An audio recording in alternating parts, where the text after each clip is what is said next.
Hi friends, இன்றைக்குள்ள shortcut பார்க்கலாமா? டே 6 பார்க்கலாம்.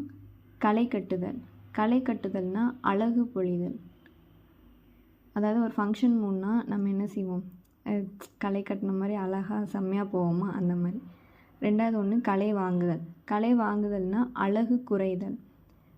இப்போ ஏதாவது ஒன்று வாங்கிட்டு வந்தோம்னா என்ன ஆகும்? ஆட்டோமேட்டிக்காக நம்ம அமௌண்ட்டு குறைஞ்சிரும் அப்படின்னு வச்சுக்கலாம்.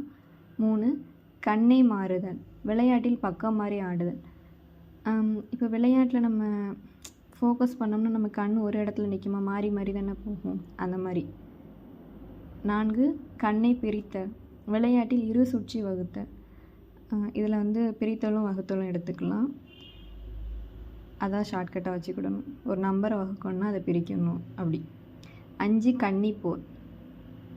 வீரனது போர். குமரி போர்னாலும் வீரனது போர் இப்படி தான் வரும். 6 காக்கான் போக்கான். அப்படின்னா ஊர் பெயர் தெரியாதவன். இப்போ காக்கான் போக்கானில் கான்னு இருக்குது. கான்னா காடுன்னு படிச்சிருப்போம்.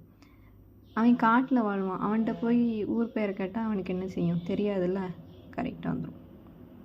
காடு காட்டுதல்னால் ஏமாற்றம். இது ஒரு வடிவேல் காமெடி மாதிரி. கிணறு ரசீது மட்டும்தான் இருக்கும், கிணறு இருக்காது.